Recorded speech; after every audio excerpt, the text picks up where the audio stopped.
I also don't want to get philosophical, but sometimes when things are not working, the best thing is divorce. So, Eddie Howe is leaving Newcastle United. Shocker. It is. I think because the entire Newcastle project was initially built on Eddie Howe and the ideas of Eddie Howe, and then you look at what happened from last summer to this summer. Yeah. They lost Alexander Isak. Well, I mean, for a lot of money, but a good quality player left the team. Then Anthony Gordon this summer. Then Sandro Tonali. And then Bruno Guimaraes seems to be on his way out. Yeah. Right? And possibly to Arsenal, so a direct competitor. Here's what I think about it. I think that the Newcastle, some people might see it as a sort of a collapse of the project. The way I see it is that the Newcastle ownership is sort of recalibrating. And the reason I say this is because Eddie Howe spoke recently about Bruno Guimaraes' potential exit to Arsenal. Mm-hmm. And it seems clear that, I mean, he says, things to the effect that, everything can happen in football. I don't control everything that happens, blah, blah, blah. Things that give you the sense that he's sort of frustrated with the management. Yeah. And now he's leaving. So it seems like there's some sort of a toxic environment in the club. And the ownership still doesn't mind it anyway. They are trying to probably start a new project. And here's my argument. First of all, the name circulating the media as a replacement for Eddie Howe is Matthias Jaissle, who is a young coach, about 40 years, like late 30s, 40, something like that. He's a product of the Red Bull project, basically. Started with Liefering, right? The Red Bull Salzburg, junior club in the Austrian second division, right? Then he moved to Red Bull Salzburg, yes. And he moved to Saudi Arabia, I think, 2023. So yeah, he's been with Al Ahly for like 3 seasons. As their main head coach. As the main head coach, had a successful spell, won the Asian Champions League against odds with a team that a year or two earlier got promoted from the second division. Yeah. So it seems to me that Newcastle are basically, so this is the first argument, right? The type of coach that they're getting. And secondly, there's the idea that they have sold players, but they have sold players for a lot of money. And end of last season, they have managed to, I think they had like 44% increase in their sponsorship revenues, right? So the club is in good financial shape. And it's in good financial shape, and this is important, because of footballing operations, not because of cash injected by the rich owners. Yes, because I understand there was a cap, so to speak, on how much they could inject in what time. You get what I'm saying? Because initially when they came in, everybody was under the impression that they were going to inject. They're going the Man City PSG route. Exactly, but for some reason they were really maintained. And they were prevented from investing that much. Yeah, they came quickly. They came under scrutiny so quickly. Yeah, right. Yeah. So I think they are. So they had to be mindful of that. Exactly. Right? So when they first signed Sandro Tonali, it seemed like, okay, so it's going to be at least 1 or 2 of those signings every summer, but that didn't happen, right? Yeah. And they didn't need to. That was one of the biggest shockers, because we all thought that in a space of 2 to 3 seasons, they're gonna come. We are going to see PSG. A completely different, an English for Galacticos. Yes, and that perspective or that ideology was further cemented by the fact that Eddie Howe was doing it. In the early stage, when he came in 2021, right? Newcastle was a relegation threatened side. Yeah, he came, and in a space between the time he came in to the time the season ended, he had completely transformed where the club started in the league and the ideology and how even they played. Send them to the Champions League. He did so much in so little time, right? Coupled with the fact that these guys had brought in oil money, right? Yeah. Everybody thought in a space of, if he did all this in a space of a few months, there's no speaking of what he would do in a couple of seasons, right? Yeah. But for some reason, right, it didn't happen that way. And one of those reasons is the fact that their owners were heavily regulated on how much they could spend. Yeah. So it really affected the sporting project and it slowed things down really. Yes. And even if I think about it, I think even that caught Eddie Howe off guard a little. You get what I'm saying? Possibly. Because it seemed like he had only accounted for the fact that he had all the money he had to spend in his first full season. Yeah. All the money he would ever need to build a quality squad. And going into that first full season, I'm sure he's told in a board meeting that, well, we can't spend that much. You get what I'm saying? So now he has to adjust. And thinking, to think that was the case and to look at what he was able to do still. Yeah. But it's like, it's impressive. He took them to the Champions League. Took them to the Champions League 2 times. Made Newcastle and St. James Park a difficult team to play against and a difficult venue to play in. Yeah. And I think one of his biggest achievements in his career is the fact that he won them a major title in decades. Yeah. In a long time. Yeah. Reached 2 finals actually, won one and lost one. Exactly. And he was competing with the big guys. Yeah, I mean, he took them to the Champions League. I mean, look, this is a guy, even prior to joining Newcastle United, this is a guy who took a team from League 2 to the Premier League. Yes. Right? And that is impressive. It's an impressive... I think his quality is not... It's not in doubt. Is not in doubt at all. Now the question is, how did he get into this position, right? First of all, I think there is a matter of the fact that he didn't get the support he needed to build a squad he needed to win. There's also the fact that injuries also played a big role in his stint, like in his downfall. Yeah, they had a few few really unfortunate incidents. The Tonali ban. Exactly. Injuries. Who was it? Was it Joe Linton? Joe Linton also had a very long injury at some point. That also did it. And I think a few bad losses, right, in the wrong time also brought the whole morale down, right? Yeah. So a project that once seemed very promising was now like on a decline, right? Yeah. And he just couldn't find his way back.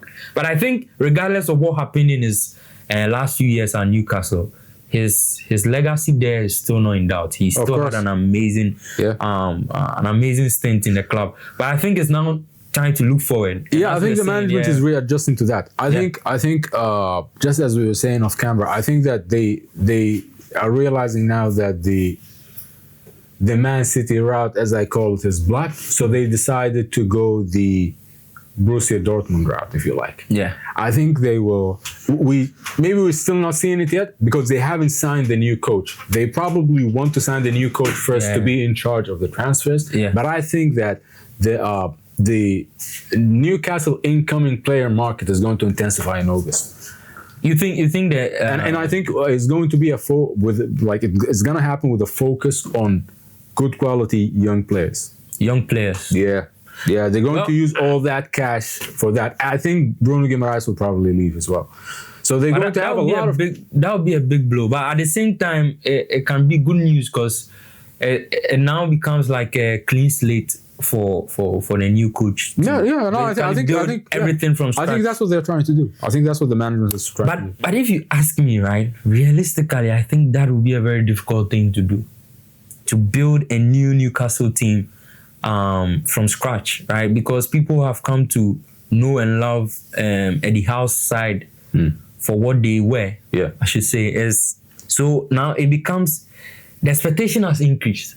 Yeah. Before Eddie Howe, if Newcastle lost 6 games in a row, that was a normal season, you know. But now Eddie Howe has raised the bar, right? Yeah. Which can be a good thing, but can also be a very bad thing and puts a lot of pressure on the new coach. Yes, but I mean, Newcastle United were 12th in the league this season, so they haven't exactly had a good season. You know, like there was generally a sense that things were going to, like, over the last year, it went to a wrong direction. It all started with the whole Alexander Isak transfer saga. Yes, and then lost really key they never had a good day at St. James's Park ever since. Yeah. But I think that look, a rebuild is difficult. But you know what? This is actually the best time to rebuild because everyone else is. Everyone else is, yes. Yeah, with the exception of Arsenal. Yeah. Aston Villa, if you're going to take the teams at the top. Everyone else is so the best time to readjust is when everyone else is doing it. Right? Even forget the fact that all other teams in the top 6 in the Prem are rebuilding. Even Tottenham Hotspur, Manchester United. Yes, in any day, any time, the best time to do any change is now. You can never wait for I mean, you get what I'm saying? Not to get too philosophical, but I get what I'm saying. It is true. It is true, right? And if you're going to do that, then you want to put the right pieces together. You want to get the right people for that job. Yeah.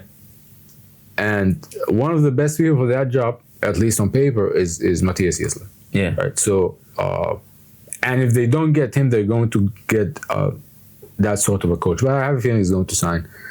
He also plays for a Saudi club.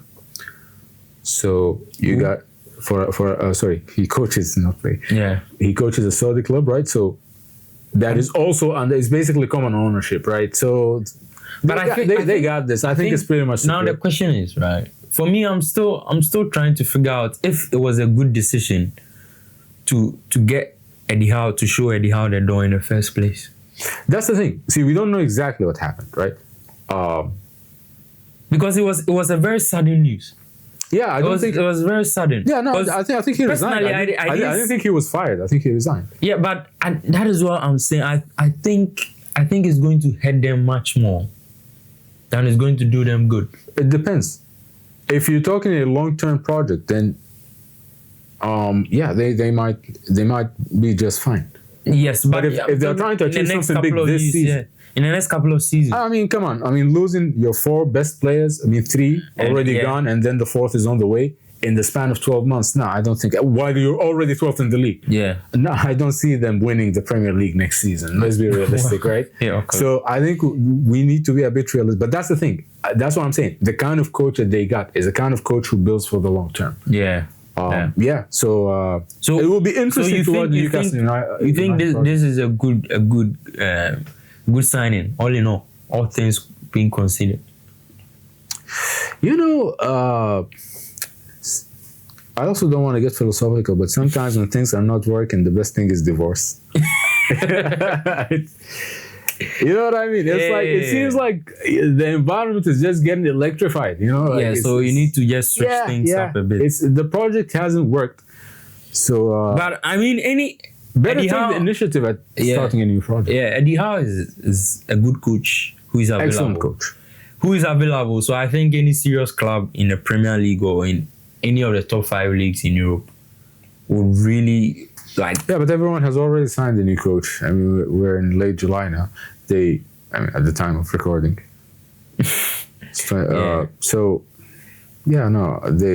Everyone signed a big. Are there any vacancies now? I don't think there are. I don't think there are. Even at national team levels, there are no vacancies. Well, but I mean, maybe take this time to reflect. I know. There's an increase in this pattern, right? Of coaches taking some time off. It's clear that there's just more and more pressure in football. Eddie Howe is still young. I think he's 48 years old. Yeah. So, he's got time. Maybe he needs. So if you were to put a number on this signing, right, on a scale of 1 to 10, signing Jaissle? Yeah. I'm gonna give it a 6.5. Not because it's not a very high rating, but remember, your outgoing coach is an excellent coach. You're losing your best players, and this is a guy with great potential, but who hasn't coached in the Premier League. In the Premier League, which is a very high stake environment. So it's a good choice given the conditions, right? Yeah. Could prove to be a historic choice. Yeah. Right? Yeah. Like he might do something that really well. Not even Sir Alex Ferguson has achieved, right? Yeah. But that's not something you would put your money on, right? Yeah. So I think they made the best choice available. As an AC Milan fan, by the way, I wanted Jaissle to coach Milan. So, congratulations, Newcastle United fans. But I would be happier if you fail. Because it would feel like we dodged the bullet. Right. We're in a sad state, man. Leave us alone. We're still nostalgic about the Champions League title won 19 years ago. So we're traumatized. Yeah, but for me, I don't know much about it. It's not you, it's me. I'm speaking to the Newcastle United fans. Bro, I don't know much about this new coach, but it's hard to imagine that there is any coach who's going to do well than Eddie Howe.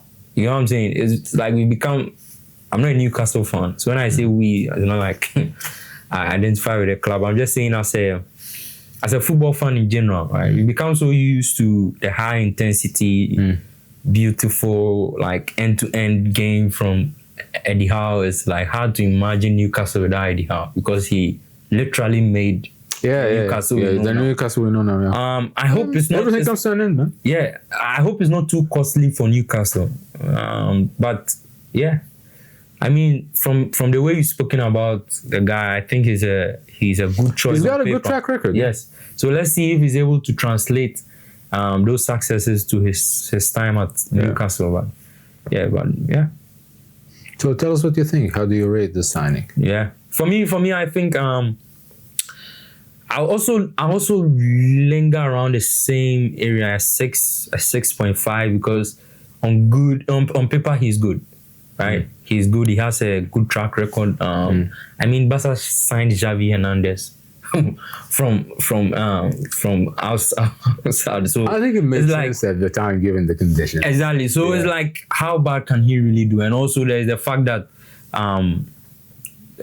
Newcastle didn't do too well in the last season, so the bar is really low. You get what I'm saying? Yeah. So any form of performance that ends them above 12th place on the league table, it's a pretty good win. So there isn't much to do. No, but I mean, you're right. But like I said, they still haven't signed players. They still have the entirety of August.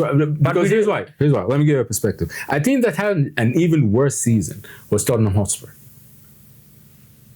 Right? They were in the relegation zone. They were. But then they signed Roberto De Zerbi. They signed a couple of good players, and now all of a sudden they look like a team that can. The bar has already gone way higher. Yeah. Yeah. So depending on how things unfold at Newcastle United over the next month, then we can set the bar. I don't think they want. Maybe they're not expecting to win the Premier League, but I don't think 11th place is the target either. Yes, but not. It's not like this is important, but to compare styles. Does he have a similar style to like the fast-paced football we've come to know and love from Eddie Howe? It's similar. No? Oh yeah, no, he's a typical full attacking player. Yeah, German school. Okay, he's a product of the German coaching school. High pressure. Then I think it's not going to be too much of like an obvious transition. It's going to be more seamless. You get what I'm saying? It's just fresh ideas, fresh coach, and like a new and like it's the Premier League boosted environment. It's a high intensity environment. Yeah, it is. But let's see how he fares. Yeah, I'm excited. They're like, if you look at the new signings coming in across Europe, right, across all the top 5 leagues, it's hard not to get excited about the upcoming season. Yeah, so many changes. Yeah, so many expectations. So many hearts are going to be crushed by the end of the season. Bro, I'm telling you, if you don't invest, you sink to the bottom, right? So I'm glad Newcastle are making moves. Let's see how it ends.